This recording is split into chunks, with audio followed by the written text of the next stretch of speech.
Hi guys! Welcome back sa aking YouTube channel. Kung bago ka dito guys at gusto nyong matuto regarding coins at banknotes, click nyo na guys yung subscribe button at saka notification bell para updated po kayo sa mga videos na i-upload ko. So, ito na guys yung isa na last na ano ko guys, no, na private blister pack. Wala po ako nung Filipino series which is yung merong 1974 tsaka 1972 na piso. So, ito lang po yung meron ako and yung iba din po na pinakita ko po sa inyo. So, dito tayo guys sa ABL series which is ito, ang bagong lipunan series, 1975 to 1982.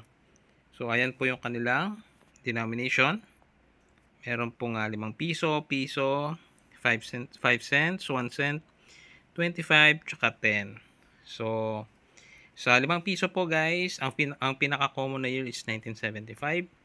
And ang kailangan nyo pong hanapin dyan is yung 1977, which is possible na maibenta ng around 700 to 1K pagka maganda po yung kondisyon. Ayan. The rest naman po, mga common din po yan. Tapos, ang ginagawa po ng iba, pag mga brilliant uncirculated po at kompleto po sila ng denomination, is binibenta po nila ng asset. For example po, may nabili po ako last time ng 1975 na brilliant uncirculated. Nasa around 350 pesos po yung isang set. So, depende na po sa kondisyon ng mga barya. Mostly naman kasi sa mga common guys, gaya ng sabi ko, pagka hindi na ganun kaganda yung mga kondisyon is per kilo na lang.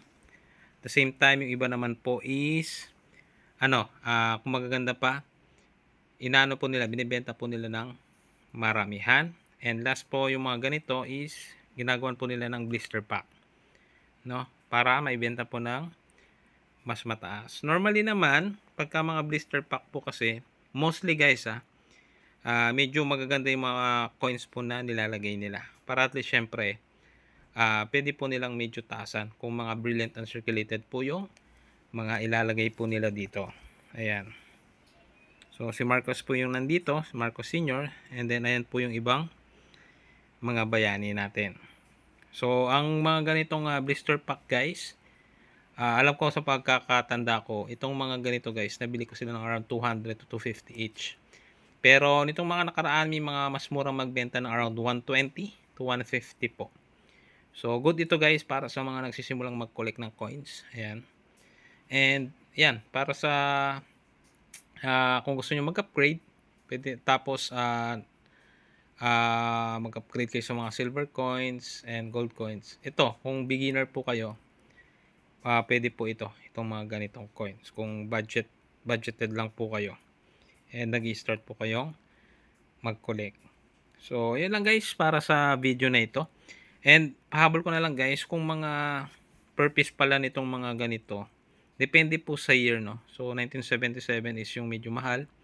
Yung iba po yung mga solo na 1980, 81, 82. Ayan, minsan po mga around 50 to 100 pesos. Depende po sa kondisyon. Minsan naman po pagka ganitong 1975, less than 50 pesos po. 30 pesos each nga minsan or less than pa, no? So, yun lang guys. Same dito sa mga ibang denomination. Minsan 1 to 5 pesos. So, minsan mga 7 pesos pagka mga brilliant and circulated. So, yun lang guys para sa video na ito. Muli, maraming salamat sa panonood.